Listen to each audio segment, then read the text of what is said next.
Hola, hola, bendiciones para todos.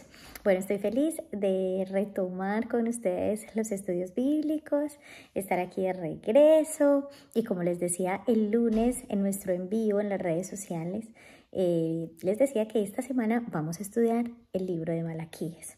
Entonces, espero que sea de gran bendición para ti este libro, como todos los de la Biblia, pero en lo particular yo no sabía o no había visto tantas riquezas en este libro porque solamente tenía como referencia que en Malaquías hablaba del diezmo y ya, pero no, o sea, es impresionante todo lo que encontramos allí. Entonces, como es un libro tan corto, tan breve, solamente de 4 capítulos, vemos que es una gran bendición, lo podemos hacer en esta semanita, ese estudio, y esperamos que sea una bendición muy grande para todos nosotros. Ok, entonces vamos a orar como siempre, como de costumbre, que lo debemos hacer siempre antes de leer la palabra. Le motivo a que oremos junticos. Ay, no, y no sin antes recordarle que si usted de pronto apenas nos empieza a conocer y no nos sigue por las redes sociales, le motivamos a que lo haga. Nos encuentra en Facebook y en Instagram como @aguavivagracia. Los lunes a las 7 de la noche estamos en vivo y si de pronto no puede estar ahí en ese momento del en vivo, pues quedan grabadas cada una de las enseñanzas. Entonces les motivamos también a que nos siga por allí. Y si no me conoce, mi nombre es Ana María Restrepo, del Ministerio Agua Viva, la Gracia del Amor, y estamos para servirle. Muy bien, ahora sí, entonces vamos a orar. Señor, te damos muchas gracias. Gracias, Señor, por esta oportunidad y este privilegio tan grande que nos das de venir, Señor, a tu palabra. Gracias, Padre, porque entendemos que tu palabra es ese pan que nos alimenta, esa leche que nos nutre, que tu palabra es como un espejo donde tú nos permites vernos a nosotros mismos, la condición de nuestro corazón. También, Señor, tu palabra es como esa lámpara que alumbra nuestro camino. Tu palabra es como esa espada que penetra hasta partir el alma y el espíritu, las coyunturas y los tuétanos, como dice el Señor. En la Biblia nosotros hoy venimos delante de ti con un corazón dispuesto, rogando que tú te manifiestes una vez más a nuestras vidas, que tú nos abras el entendimiento, que abras nuestros ojos espirituales para nosotros ver las maravillas de tu ley, que tu palabra, Señor, sea trayendo aliento, reconfortándonos, alentándonos, también mostrándonos qué cosas debemos corregir en nuestra vida, que tu palabra, Señor, sea obrando en nosotros como tú quieras, que ella sea prosperada en nuestro corazón, que podamos tener un corazón sensible a tu voz y dispuesto en todo tiempo a hacer tu voluntad. Gracias, gracias, gracias, amado Padre. Nosotros descansamos en ti y rogamos que seas tú asistiéndonos con tu Santo Espíritu en este tiempo de estudio de tu palabra. Rogamos que nos enamores más de ti.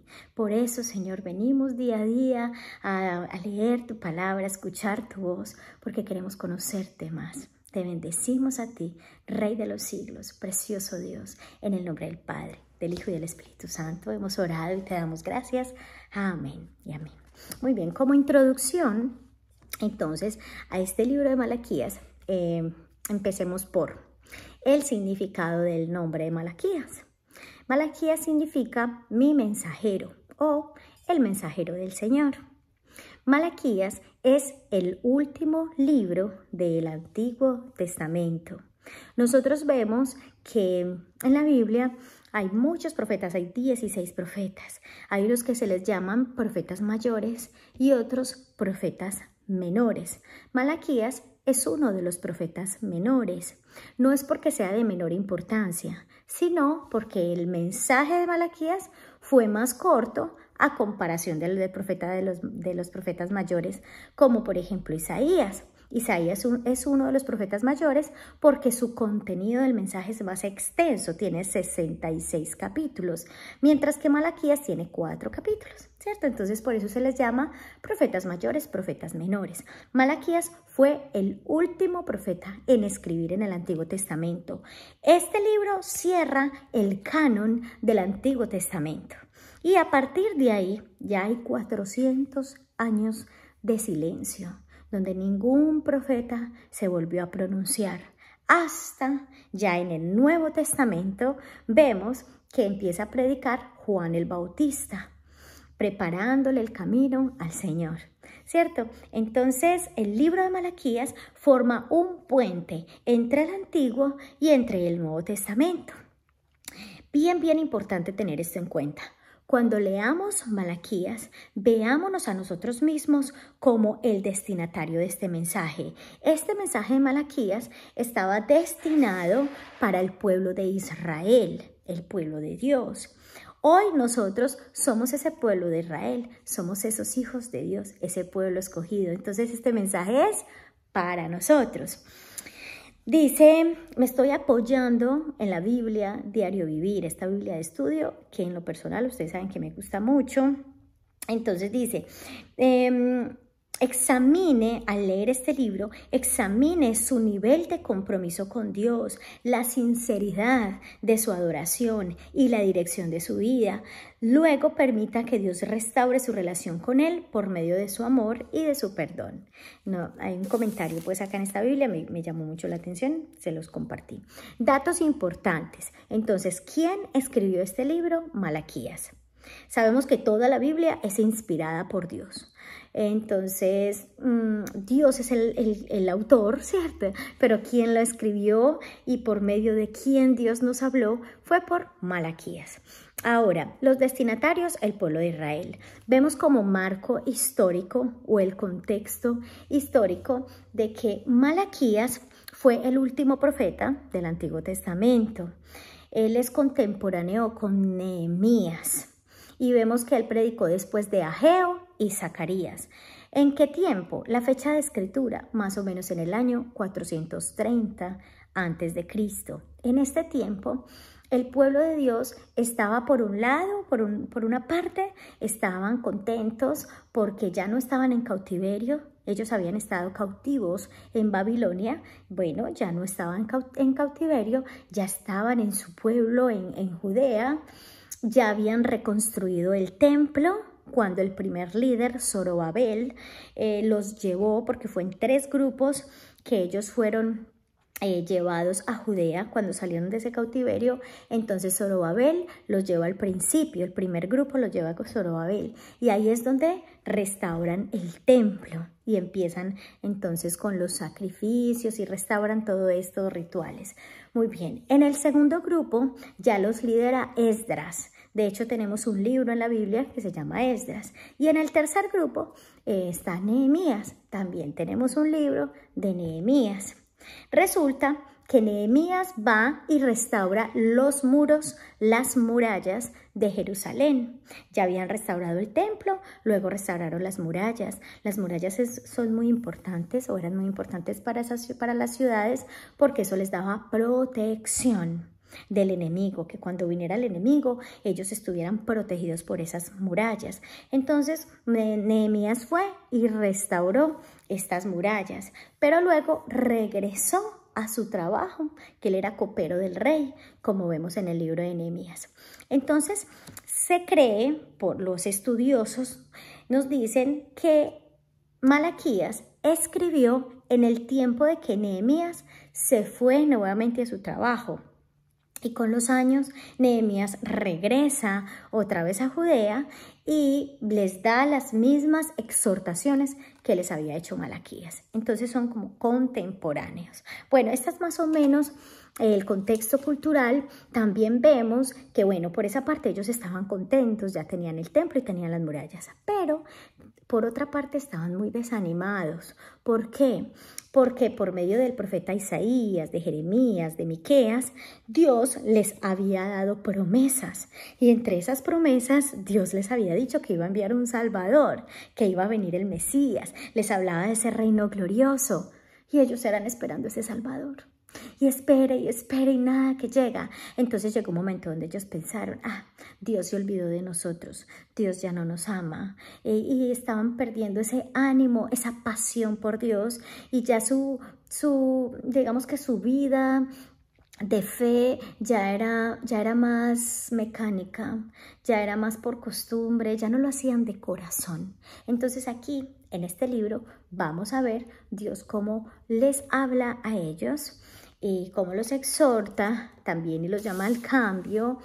Y bueno, lo importante es, como en toda la Biblia, que cada que nosotros leamos la palabra de Dios, tengamos en cuenta que ese mensaje es para nosotros y a medida que leemos nos vamos como haciendo preguntas dentro de nosotros mismos, una introspección y vamos viendo, bueno, ¿qué me puede estar diciendo Dios a mí aquí? ¿En qué me parezco yo a esta persona de que está hablando acá? Señor, ¿qué debo corregir? ¿Qué debo de cambiar?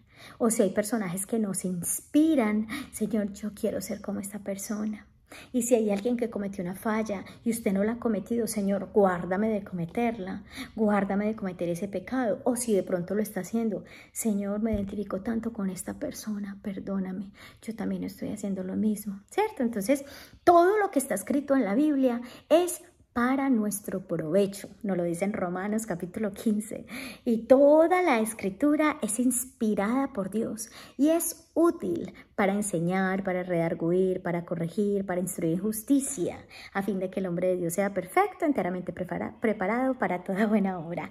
Nos lo dice 2 de Timoteo capítulo 3, versículos 16 y 17.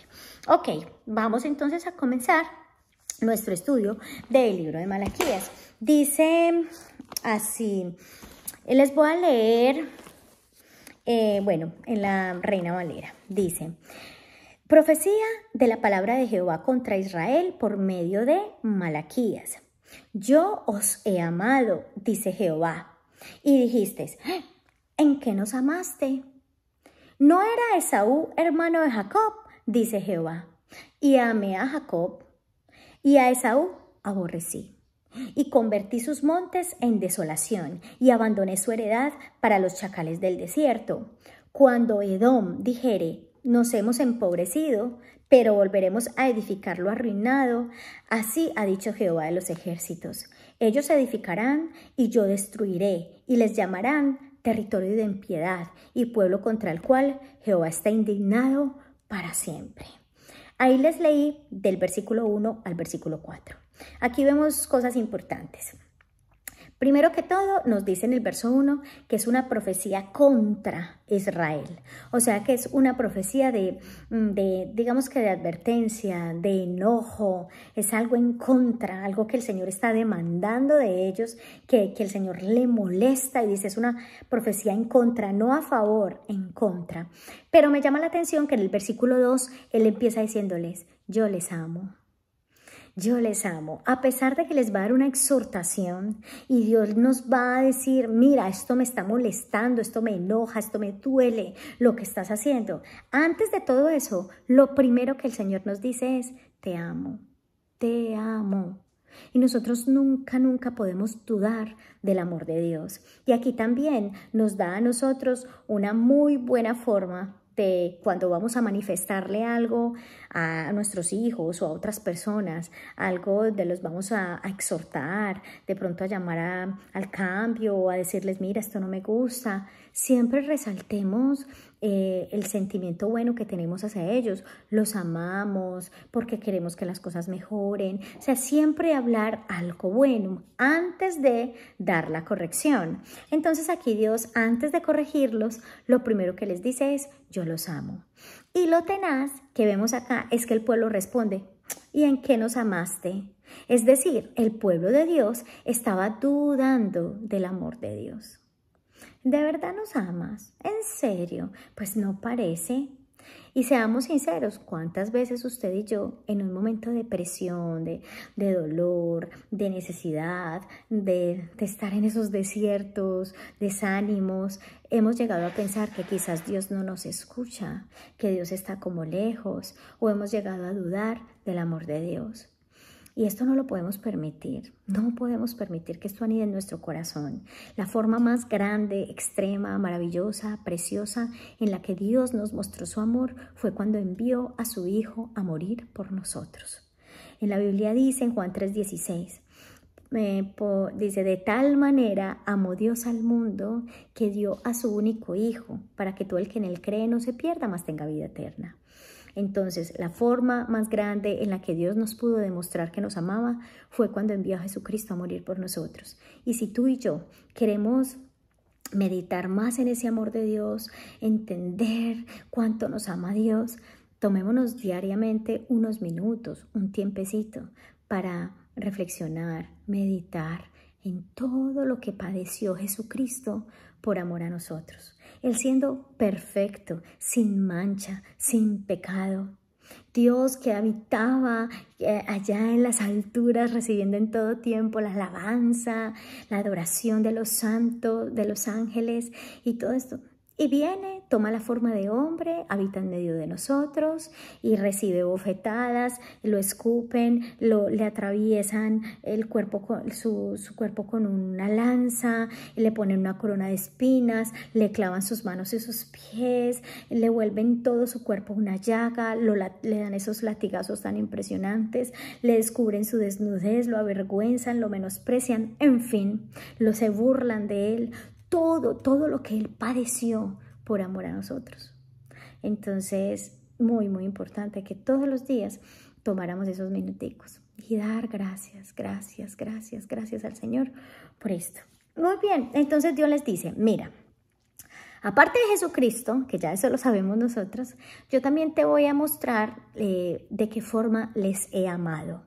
Y aquí Dios nos dice a nosotros, pues, Esaú y Jacob eran dos hermanos, de hecho eran mellizos, y el primero en nacer fue Esaú y luego Jacob. Resulta que el primer hijo tiene más privilegios y resulta que a Esaú fue el que Dios debió haber escogido. Era como lo normal o lo lógico que Dios escogiera al mayor, al primogénito, pero no.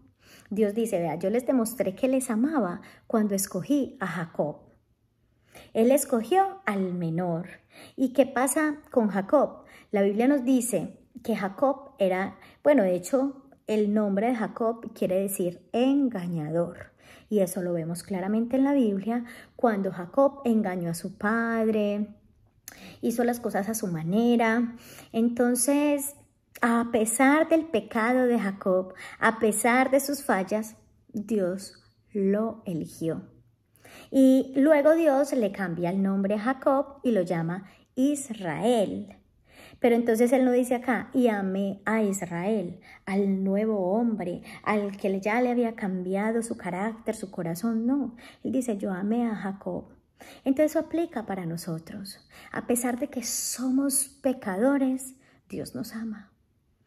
Romanos 5:8 lo dice, mas Dios muestra su amor para con nosotros, en que siendo nosotros aún pecadores, Cristo murió por nosotros. Entonces aquí está hablando de la gracia de Dios.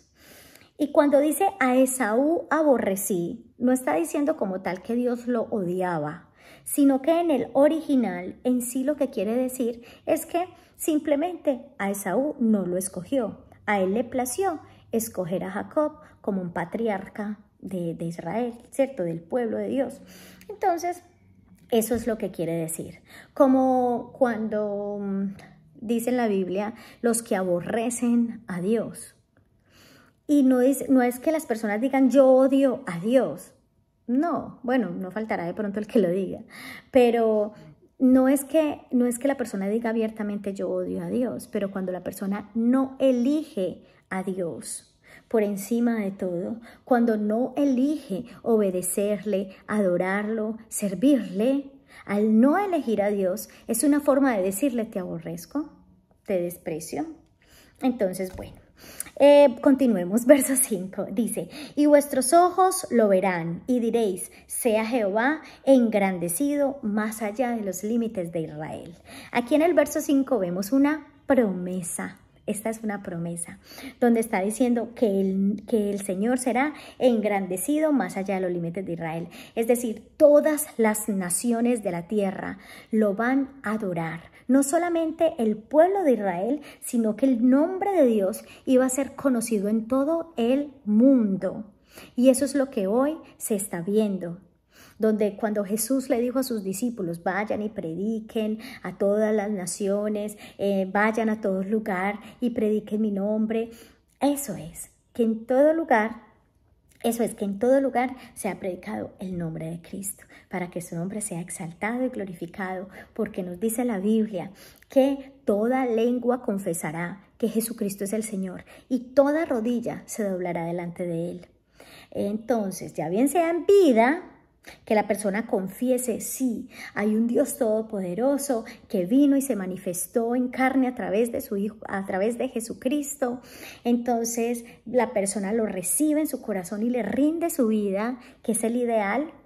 O si lo rechaza, el día del juicio final, igualmente va a tener que confesar y va a decir, realmente Jesucristo era Dios, realmente, ¿cierto? Entonces le va a tocar confesar, pero tristemente en ese momento ya no va a haber oportunidad para el arrepentimiento. Ok, continuemos. Entonces esa es una promesa gloriosa. El versículo 5. Ahora el verso 6 dice, el Hijo honra al Padre y el siervo a su Señor. Si pues soy yo Padre, ¿dónde está mi honra? Y si soy Señor, ¿dónde está mi temor? Dice Jehová de los ejércitos, a vosotros, oh sacerdotes, que menospreciáis mi nombre y decís, ¿en qué hemos menospreciado tu nombre? En que ofrecéis sobre mi altar pan inmundo, y dijisteis, ¿y en qué te hemos deshonrado? En que pensáis que la mesa de Jehová es despreciable, y cuando ofrecéis el animal ciego para el sacrificio, no es malo. Asimismo, cuando ofrecéis el cojo o el enfermo, no es malo. Preséntalo pues a tu príncipe. ¿Acaso se agradará de ti o le será acepto? Dice Jehová de los ejércitos. Aquí les acabé de leer del versículo 6 al 8 y vemos acá, el Señor Dios nos está diciendo a nosotros, a ver, un momentico, ustedes me llaman a mí, el Padre, mi Padre Celestial, ustedes me llaman Señor, mi Señor. Entonces, si yo soy su Padre, ¿por qué no me honran? ¿Dónde está mi honra? ¿Por qué no me respetan? Eso le está diciendo Dios. Entonces, si vamos a analizar esa pregunta, ¿dónde está mi honra? Es bueno que usted y yo examinemos, bueno, ¿yo estoy honrando a Dios? ¿Le estoy dando honra a Dios o no? Formas de honrar a Dios. Lo que Dios habló a mi vida se lo comparto, pero obviamente Dios también te va a hablar a ti, y lo adicional que Dios te diga, lo que tú consideres, te agradezco que lo escribas en los comentarios y ahí nos retroalimentamos unos a otros. Entonces, a mí en lo personal, Dios me dijo, bueno, una forma de honrarme es la actitud que tienes en la iglesia, la forma inclusive como te vistes al ir a la iglesia. La actitud, por ejemplo, en el tiempo de la alabanza, que realmente estemos conectados con el Señor, que cantemos con entendimiento, que le estemos dando lo mejor a Dios ahí en ese momento de nuestra alabanza. Bueno, en la iglesia y en la intimidad, en todo lugar. Pero es bien importante porque a veces estamos en el tiempo de la alabanza y somos todos como desconcentrados, o inclusive empezó la alabanza y todavía están por ahí hablando con otras personas y no le prestan mucha importancia. Y es importante porque ese tiempo de la alabanza va a preparar mi corazón, va a depender mucho de lo que yo aprenda y reciba en el momento de la enseñanza de la palabra. Entonces me hablaba de eso, de la forma también como nosotros nos vestimos, porque es que somos embajadores de Dios, somos, dice la Biblia, somos representantes de Dios aquí en la tierra. Entonces, sin ser legalistas, extremistas, religiosos, sí es importante que nosotros examinemos si estamos vistiéndonos de una forma correcta, que da honra al Señor, porque cuando usted se va a tener una cita con alguien especial e importante, ejemplo, usted se va a una entrevista de trabajo y usted no se va de cualquier manera, o usted se va a encontrar con la persona que ama y usted se arregla lo mejor que puede, porque para el Señor no. ¿Cierto? Entonces, esa era una forma en que me decía de honrarlo. Otra, cuando estoy haciendo mi devocional, que realmente me concentre en Él y nada más que en Él. Pero a veces me ha pasado que tengo el celular ahí al lado y me llega un mensaje y empiezo a responderle a las personas. Entonces es como dejar ahí a Dios esperando y ponerme a hablar con otras personas. Eso es irrespeto. Entonces eso era lo que Dios hablaba a mi vida. Formas de honrarlo. Ya usted coméntenos aquí qué otras formas podemos deshonrar a Dios. También me escribía alguien que a través del mal testimonio o el buen testimonio, si yo doy un buen testimonio como hijo de Dios, estoy honrando a Dios. Claro que sí, porque usted y yo llevamos el nombre de cristianos, que somos pequeños Cristos. Eso es lo que quiere decir cristianos. Entonces, qué importante nosotros tener un buen testimonio, porque la Biblia dice que somos cartas leídas, que entendemos que no somos perfectos, pero pues sí, damos lo mejor de nosotros y nos esforzamos por hacer las cosas lo mejor que podamos, ¿cierto? Muy bien. Ahora, entonces el Señor dice, ¿dónde está mi honra? Luego dice, y si yo soy su Señor, porque Señor quiere decir el que gobierna, el que controla, el que manda en nuestra vida, que no hacemos nada sin que Él nos lo diga, nos dé el permiso. Todo se lo consultamos a Él, cada decisión, y hacemos lo que Él diga sí, sí, lo que Él dice no, no, y le obedecemos. Eso realmente quiere decir Señor.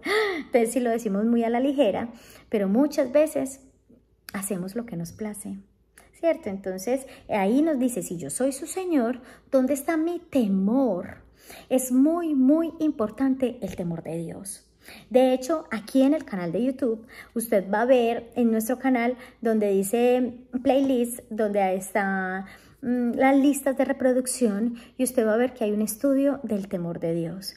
Hubo un mes donde hablamos del temor de Dios y yo le motivo a que lo escuchen. Estudiamos mucho al respecto y es una gran bendición. Entonces, es muy importante andar en el temor de Dios, porque la Biblia dice que por el temor de Dios las personas se apartan del mal. Cuando tú y yo tenemos temor de Dios, vamos a tener ese dominio propio de decirle no al pecado, de resistir cuando el enemigo viene con sus tentaciones y no ceder a los deseos de la carne.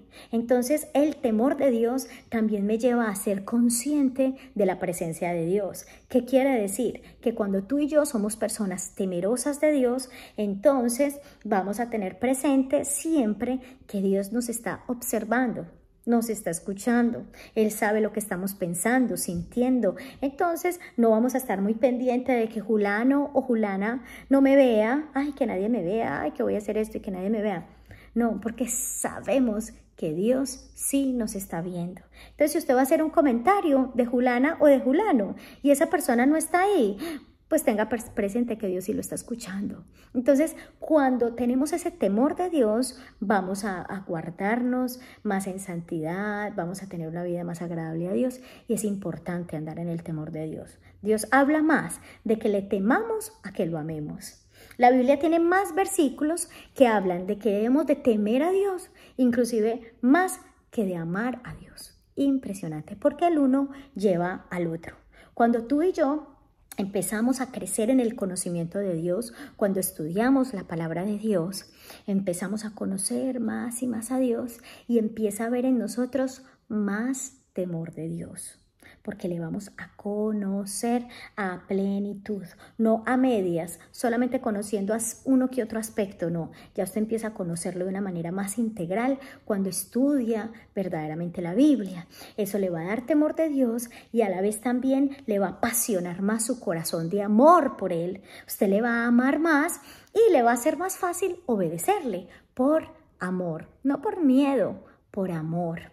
Muy bien, entonces dice el Señor, ¿dónde está mi temor? Aquí dice, ustedes los sacerdotes. Aquí como tal le está hablando a los líderes espirituales del pueblo, que eran los sacerdotes. Pero sabemos que aplica para nosotros también.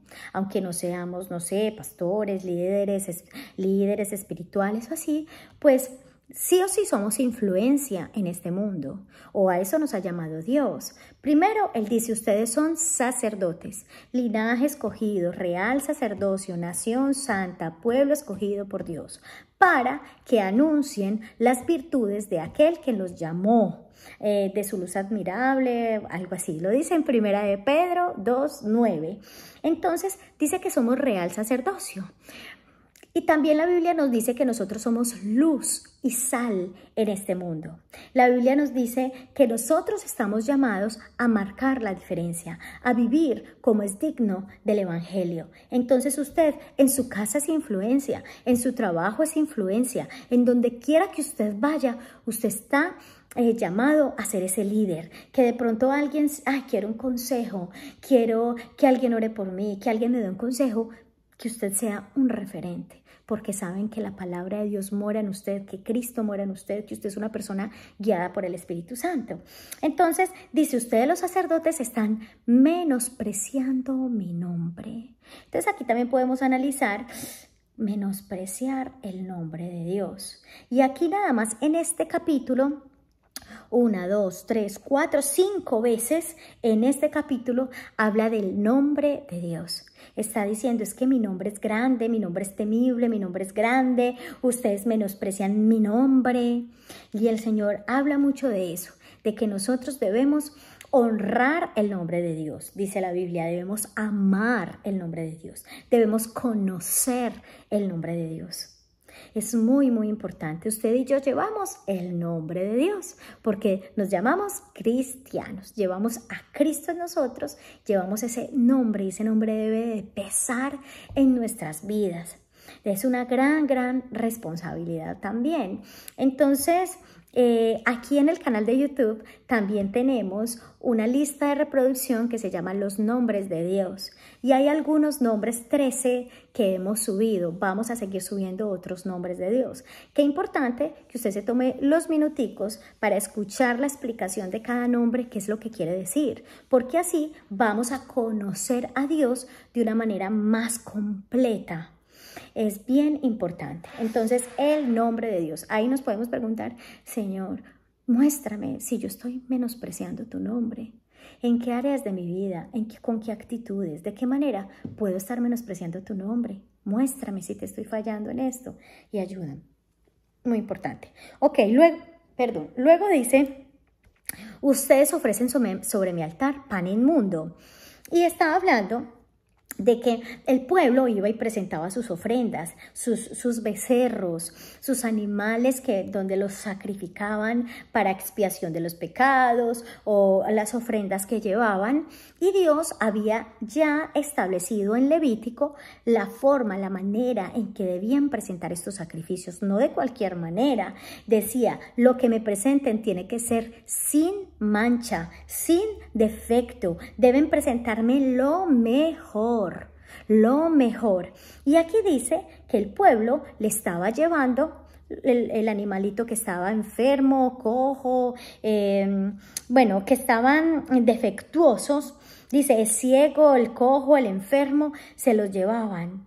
O sea, le estaban dando a Dios lo peor, lo que ya ni siquiera, por eso dice acá más adelante, el Señor dice, su príncipe se va a agradar de eso, vaya, lléveselo a él, a ver si él se lo recibe. Cierto que no, pero a mí sí me lo traen, a mí sí me dan lo peor, está diciendo el Señor. ¿Por qué? Porque ellos para pagar sus impuestos también podían llevar, por ejemplo, uno de estos animalitos, pero ese animal cojo, ciego, enfermo, eso no se lo iban a recibir. Entonces dice, si tienen más temor de llevarle al hombre, al príncipe, de llevarle eso, a él sí le quieren llevar lo mejor y a mí me están dando lo peor. Ay, Padre, Dios es celoso. Dios es celoso. Él espera que le demos lo mejor. Entonces aquí está diciendo, ¿ustedes creen que yo merezco esto? Porque son así. Y aquí nosotros debemos examinar esa parte. Señor, ¿realmente te estoy dando lo mejor de mí o te estoy dando migajas? Ejemplo, ay, no, iba a leer la Biblia, pero qué sueño. Ay, no, Señor, usted me entiende que tengo mucho sueño. Ay, no tengo tiempo para orar, no tengo tiempo para leer, no tengo tiempo para ir a la iglesia. Ay, es que me resultó esto, me resultó lo otro. Ay, es que está lloviendo. Ay, y sacamos pretextos y nos justificamos de una y otra manera. ¿Por qué? Porque le estamos dando lo último, a ver si me nace, si no sé, ¿cierto? Como que depende mucho de nuestras emociones y no debe de ser así. Él merece lo mejor. Examinemos nosotros eso. Y me impacta donde habla en el verso 7 del pan inmundo. Entonces está diciendo que todos esos sacrificios es pan inmundo. Pero la Biblia también nos habla de que la Biblia, la palabra de Dios, es pan. Es pan. Entonces aquí yo reflexionaba al respecto y yo decía, bueno, si la Biblia es pan, ¿cómo puede ser de pronto un pan inmundo? Cuando nosotros, ya ven sean las congregaciones, en internet, como sea, escuchamos prédicas, escuchamos algo que dice que es de Dios y no miramos si realmente está escrito en la Biblia y de pronto nos están dando mensajes manipulados donde te dicen que esto lo dice Dios, pero realmente no lo dice Dios. O te toman un versículo y lo tergiversan y te están dando un pan inmundo. Entonces tengamos mucho cuidado con eso. Pero ¿qué pasa? Pues si yo no conozco la palabra de Dios, si yo no tengo el hábito de diariamente leer la palabra, conocer su palabra, entonces cualquiera fácilmente me puede engañar. Y yo feliz creyendo que sea algo de la Biblia y de pronto no es así. Entonces tengamos mucho cuidado, seamos diligentes en el estudio de la palabra de Dios. Y tengamos mucho cuidado también con lo que oímos, porque ahora sí hay mucho pan inmundo. Por ahí gente diciendo que esta es palabra de Dios y no es así. O sea, antes, listo, de pronto en la iglesia tradicional, los sacerdotes, lo digo con mucho respeto, los curas, no solamente leen la Biblia, le leen a usted una partecita, pero ellos digamos que como creen tanto en las tradiciones de la iglesia y han establecido cosas que son antibíblicas, pero la gente por seguir su costumbre, su tradición, reciben ese pan inmundo y ellos ni cuenta se dan. Pero ahora nosotros, los que estamos en Cristo, debemos depender única y exclusivamente de la palabra de Dios. Y puede ser el pastor que sea, la persona que sea, pero que lo que me hable, me lo enseñe conforme a la palabra de Dios. Se puede presentar, el mismo Pablo dice, vea, se puede presentar un mismo ángel del cielo, puede venir aquí a predicarles a ustedes, dice Pablo, pero si no les predica conforme a lo que han aprendido de nosotros, de los apóstoles, es un maldito, es un anatema, no lo reciban, no le crean. Entonces, en estos últimos tiempos van a haber muchos falsos maestros, falsos profetas, nos dice la Biblia. Entonces tenemos que ser de verdad que muy apercibidos, muy diligentes, muy vigilantes e intencionalmente disponernos a orar, a buscar la palabra de Dios y que sea el Señor guiándonos y ayudándonos. ¿Listo? Muy bien, continuemos. Entonces, dice, ahora pues orad por el favor de Dios para que tenga piedad de nosotros, pero ¿cómo podéis agradarle si hacéis estas cosas? Dice Jehová de los ejércitos. ¿Quién también hay de vosotros que cierre las puertas o alumbre mi altar de balde? Yo no tengo complacencia en ustedes. O sea, el Señor en este momento, en ese tiempo y en este, prefiere que aún se cierren las puertas de muchas congregaciones, porque están predicando, están dando ese pan inmundo y están haciendo las cosas más por otros intereses. Y Dios prefiere que se cierren esas puertas a que se sigan predicando cosas incorrectas. Entonces dice que se cierren las puertas. Dice, yo no me complazco en ustedes. Pueden estar haciendo muchos sacrificios, muchos rituales, lo que ustedes quieran, pero no lo están haciendo a mi manera, sino a la manera de ustedes. Y si quiere complementar este mensaje como tal, lea Isaías capítulo 1 y usted se va a sorprender. Cuando Dios dice, ustedes levantan las manos y ustedes claman a mí, yo no los escucho, vean, me tienen fastidiado, dice Dios. Me tienen fastidiado, yo estoy harto de sus ofrendas, de sus sacrificios. ¡Ay! Eso es impresionante. ¿Por qué? Porque Dios mira la intención del corazón, la sinceridad de nuestro corazón. Ok, dice Jehová a los ejércitos, no aceptaré sus ofrendas. Voy para el verso 11. Porque desde donde sale el sol hasta donde se pone, es grande mi nombre entre las naciones, y en todo lugar se ofrece a mi nombre incienso y ofrenda limpia, porque grande es mi nombre entre las naciones, dice Jehová de los ejércitos. Y vosotros lo habéis profanado cuando decís, inmunda es la mesa de Jehová, y cuando decís que su alimento es despreciable. Habéis además dicho, oh, qué fastidio es esto, y me despreciáis, dice Jehová de los ejércitos, y trajisteis lo hurtado, o cojo, o enfermo, y presentasteis ofrenda. ¿Aceptaré yo eso de vuestra mano? dice Jehová. Maldito el que engaña, el que teniendo machos en su rebaño, promete y sacrifica a Jehová lo dañado, porque yo soy gran rey, dice Jehová de los ejércitos, y mi nombre es temible entre las naciones. Entonces ya nos queda es meditar en lo que Dios ha venido hablando en nuestra vida, hacernos preguntas, que estas preguntas nos lleven a tomar decisiones y decidamos que nuestra vida sea una ofrenda agradable para el Señor cada día, como dice en Romanos 12:1. Disponernos a honrar a Dios, a honrar su nombre, a vivir en el temor de Dios, a meditar en cuanto nos ama y corresponderle este amor tan grande al Señor. Estaremos continuando el día de mañana con el siguiente capítulo. Vamos a orar. Señor, te damos muchas gracias por lo que has hablado hoy a nuestra vida. Nos disponemos con todo nuestro corazón a meditar en tu palabra y rogamos que con tu Santo Espíritu nos sigas dando el entendimiento para poder obedecerte, Señor. Guíanos al arrepentimiento en lo que sea necesario. Llévanos a dar cada día cambios en nuestra vida para glorificar tu nombre. Deseamos con todo nuestro ser hacer tu voluntad. Perdona, Señor, nuestras faltas, nuestros pecados, aquello de lo que hoy tú has traído convicción de pecado. Llévanos, Señor, a cambiar, a arrepentirnos y a andar en pos de ti cada día. Gracias, amado Padre, en el nombre de Jesús. Amén. Dios les bendiga.